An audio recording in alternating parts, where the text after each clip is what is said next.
साथियों नमस्कार, मैं हूं नीरज पटेल और आप देख रहे हैं नेशनल जनमत। अगस्त 2018 में देश की संसद के अंदर प्रधानमंत्री नरेंद्र मोदी ने जब इस बात की घोषणा की कि संविधान में 123वां संशोधन करते हुए अब हम पिछड़ा वर्ग आयोग को 338वीं अनुच्छेद के तहत संवैधानिक दर्जा देंगे, तो भारतीय जनता पार्टी के तमाम सारे पिछड़े वर्ग के नेताओं ने अपने अपने क्षेत्रों में होर्डिंग बैनर पोस्टर लगाते हुए खुद की पीठ थपथपाई थी और कहा था कि हमारे प्रयासों से राष्ट्रीय पिछड़ा वर्ग आयोग को संवैधानिक दर्जा मिल गया।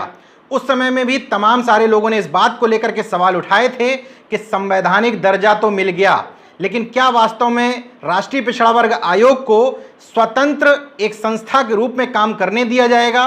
क्या राष्ट्रीय पिछड़ा वर्ग आयोग के अध्यक्ष और उसके सदस्य दलगत राजनीति से ऊपर उठ करके वास्तविकता में पिछड़े वर्गों के हितों के लिए काम करेंगे?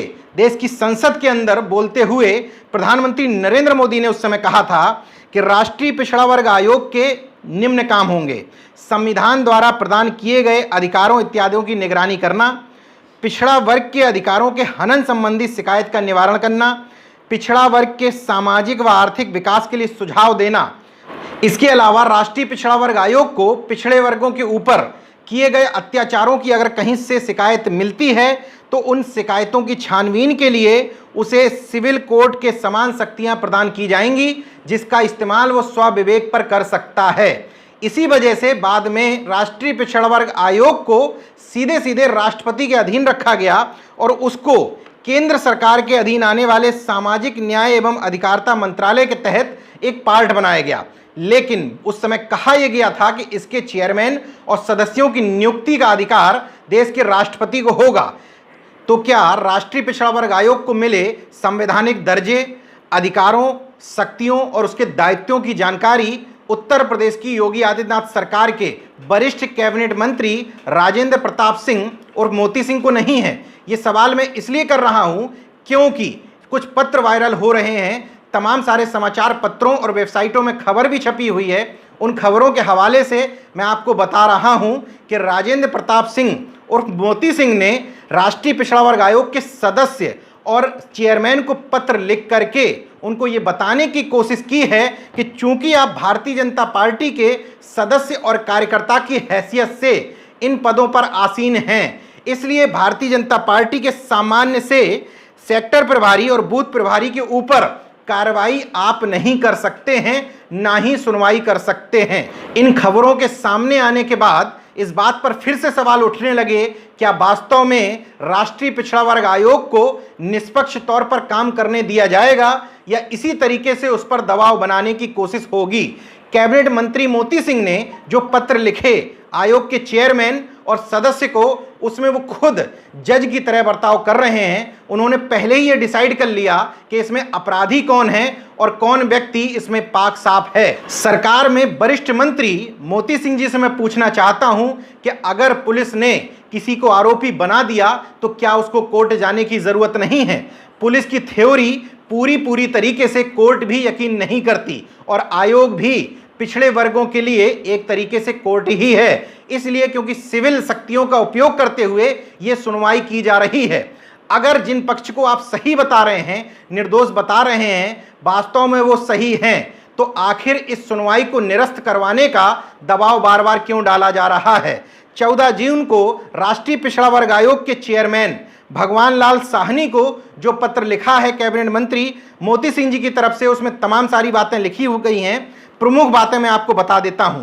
उसमें उनको बार बार ये बताने की कोशिश की गई है कि भारतीय जनता पार्टी के कार्यकर्ता के रूप में पद पर आसीन महानुभाव द्वारा भी यदि भारतीय जनता पार्टी के बूथ प्रभारी, क्षेत्र प्रभारी के विरुद्ध अपने पद का दुरुपयोग करते हुए दंडित कराने का प्रयास करना कहां तक उचित होगा?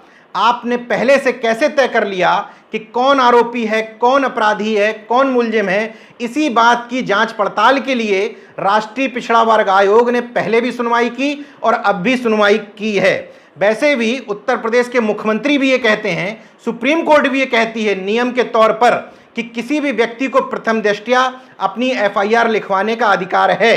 इन पत्रों के निकलने के बाद इस बात को फिर से हवा मिलना शुरू हो गई कि आखिर क्या वजह थी कि उस क्षेत्र की दो पीड़ित जनता सामने आई है।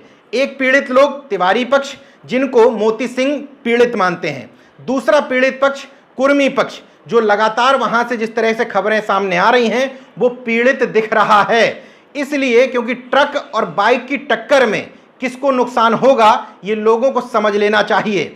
सीधे तौर पर दिख रहा है कि महिलाएं आरोप लगा रही हैं। आप किस आधार पर उन महिलाओं के आरोपों को खारिज कर सकते हैं? महिलाएं कह रही हैं हमारे साथ छेड़छाड़ हुई, महिलाएं दिखा रही हैं कि हमारे हाथ में चोट लगी, डॉक्टरी भी हुई है, उनके हाथों में चोट भी दिख रही है, उनके घर में तोड़फोड़ भी दिख रही है, इसके अलावा उनके पशु जले हुए भी दिख रहे हैं। पुलिस की मौजूदगी में एक वीडियो दिखाया जा रहा है जिसमें झोपड़ी में लगी हुई आग भी दिख रही है। पुलिस की थ्योरी यह है कि उन्हीं में से एक महिला सीता वर्मा, जिसने राष्ट्रीय पिछड़ा वर्ग आयोग के पास कंप्लेंट की थी और स्वयं अपनी तहरीर वहां के एसपी को भी दी थी कि बताया था कि तमाम सारी महिलाओं के साथ दुर्व्यवहार की घटना हुई है। सीता वर्मा की तरफ से दुर्व्यवहार छेड़छाड़ की रिपोर्ट तो नहीं लिखी गई, लेकिन राष्ट्रीय पिछड़ा वर्ग आयोग ने जब सुनवाई करने के बाद 1 जून को निर्देशित किया तो सीता वर्मा की तरफ से सामान्य सी धाराओं में, केवल लूट की धाराओं में रिपोर्ट दर्ज कर ली गई। उसमें आगजनी का कोई जिक्र नहीं किया गया। छेड़छाड़ जो भी महिलाओं ने आरोप लगाए थे उनमें से किसी भी धाराओं में रिपोर्ट दर्ज नहीं की गई, बल्कि इसी पीड़ित सीता वर्मा के बेटे हरिकेश वर्मा को खेत में काम करते हुए पुलिस उठाती है और उसको पूरी घटना का मास्टरमाइंड बताते हुए खुलासा कर देती है कि जो कुछ भी हुआ था उस दिन वो सब कुछ इसी हरिकेश पटेल की वजह से हुआ था और ये किसी की हत्या की साजिश रच रहा था। उसके आरोप ने हमने इसको गिरफ्तार कर लिया है। वही थ्योरी मोती सिंह आगे बढ़ा रहे हैं, लेकिन अभी कोर्ट भी है, अभी पिछड़ा वर्ग आयोग भी है। अगर आप लोगों की तरफ से कोई गलती नहीं की गई है तो आखिर इतना डर क्यों है? लगातार वहां के लोग कैबिनेट मंत्री मोती सिंह पर एक तरफा कार्रवाई करवाने का जो आरोप लगवा रहे थे, अनुप्रिया पटेल समेत तमाम सारे नेता जो वहां पहुंचे उन्होंने भी एक पक्षी कार्रवाई करवाने का जब आरोप लगाया तो कैबिनेट मंत्री मोती सिंह जी ने अनुप्रिया पटेल पर जातिवादी राजनीति करने का आरोप लगवा दिया। अब ये पत्र जो सामने आए हैं उससे स्पष्ट हो जाता है कि पूरे मामले में कहीं ना कहीं कैबिनेट मंत्री मोती सिंह भी संदेह के घेरे में आ रहे हैं। अगर आपको लगता है कि वो लोग निष्पक्ष हैं तो आगे कोर्ट की प्रोसीडिंग बची हुई है। राष्ट्रीय पिछड़ा वर्ग आयोग की जो जिम्मेदारियां हैं, जो दायित्व हैं, उनका उपयोग करते हुए जो सुनवाई कर रहे हैं, आप उस सुनवाई को टलवाना क्यों चाहते हैं? उसी पत्रों के आधार पर उन्होंने लिखा है कि जिले के अधिकारी बहुत ही दबाव में और डरे हुए हैं। अगर अधिकारियों ने अभी तक निष्पक्ष विवेचना की है तो वो क्यों डरे हुए हैं, क्यों दबाव में हैं? उसी पत्र में वो आगे लिखते हैं कि पार्टी के वरिष्ठ कार्यकर्ता व संगठनकर्ता होने के नाते आप पद पर आसीन हैं। वो राष्ट्रीय पिछड़ा वर्ग आयोग से चेयरमैन से ये बात कह रहे हैं, जबकि उनको समझ लेना चाहिए कि आंतरिक तौर पर व्यवहारिकता में ये बात बिल्कुल सही है कि बीजेपी के जो कार्यकर्ता थे उन्हीं लोगों को इनके पदों पर पहुंचाया गया है, लेकिन लिखित तौर पर, संवैधानिक तौर पर आप ऐसा नहीं कह सकते, क्योंकि वहां इस समय जो लोग पदों पर बैठे हुए हैं उनसे अपेक्षा की जा रही है राष्ट्रपति महोदय के द्वारा देश के संविधान के हिसाब से। इसलिए क्योंकि संवैधानिक दर्जा देने का मतलब ही यही था कि राष्ट्रीय पिछड़ा वर्ग आयोग निष्पक्षता से काम करेगा, इसलिए इस पत्र पर लगातार सवाल उठ रहे हैं। पत्र में वो एक बात और कहते हैं कि अनुरोध है कि माननीय सदस्य कौशलेंद्र सिंह पटेल द्वारा जाति विशेष की जिनके द्वारा अपराध किया गया है, उन्होंने बता दिया कि अपराध किया गया है, की मदद करने का प्रयास किया जा रहा है एवं पीड़ित पक्ष के विरुद्ध अपने पद का दुरुपयोग एवं भय दिखाकर उन्हें परेशान करने का प्रयास करना कहां तक उचित है। उनके विरुद्ध एफआईआर करने एवं उन्हें परेशान करने का निर्देश देना कहां तक उचित है। अंत में वो लिखते हैं, संज्ञान लेते हुए उचित निर्णय लेने का कष्ट करें और इस तरह विद्वेष के आधार पर श्री कौशलेंद्र सिंह पटेल जी द्वारा कराई जा रही कार्रवाई को भी निरस्त कराना चाहें। इसके अलावा 3 जून को उन्होंने आयोग के सदस्य कौशलेंद्र सिंह पटेल जी को जो पत्र लिखा था उस पत्र में भी उन्होंने बार बार ये बताने की कोशिश की है कि आप भारतीय जनता पार्टी से मेयर रहे, भारतीय जनता पार्टी के टिकट पर ही लोकसभा का चुनाव भी लड़े हैं, इसलिए भारतीय जनता पार्टी के सामान्य से कार्यकर्ताओं के खिलाफ भी सुनवाई करने का आपको अधिकार नहीं है। शब्द ये नहीं लिखे हैं, लेकिन लब्बो लोआब कमोबेश इसी तरीके का है। इसीलिए वो पत्र की शुरुआत में ही लिखते हैं कि उत्तर प्रदेश की तहसील पट्टी के ग्राम धुई में भारतीय जनता पार्टी के बूथ प्रभारी एवं सेक्टर प्रभारी श्री अनिल तिवारी आदि को ग्राम गोविंदपुर परिषद के समाजवादी पार्टी एवं बहुजन समाज पार्टी में विश्वास रखने वाले अपराधी प्रवृत्ति के पटेल बंधुओं द्वारा मारपीट कर घायल किया गया है। अब ये शुरू की 4 लाइनें मैं आपको बता रहा हूं। उन्होंने किन बातों पर जोर देने की कोशिश की है कि अनिल तिवारी, जिस पर इस पीड़ित पटेल पक्ष के लोगों ने आरोप लगाया है, वो अनिल तिवारी भारतीय जनता पार्टी के बूथ प्रभारी एवं सेक्टर प्रभारी हैं। दूसरा, उन्होंने बताने की कोशिश ये की है कि गोविंदपुर और परिषद के जो लोग अपने आप को पीड़ित बता रहे हैं वो समाजवादी पार्टी एवं बहुजन समाज पार्टी के हैं। तो क्या इस जब सरकारों के हिसाब से ये तय होने लगेगा कि किसको इंसाफ मिलेगा किसको नहीं मिलेगा, अगर भारतीय जनता पार्टी की सरकार है तो उसमें बहुजन समाज पार्टी और समाजवादी पार्टी में मान लीजिए कोई भरोसा रखता है तो उनके वोटरों को न्याय पाने का अधिकार नहीं है।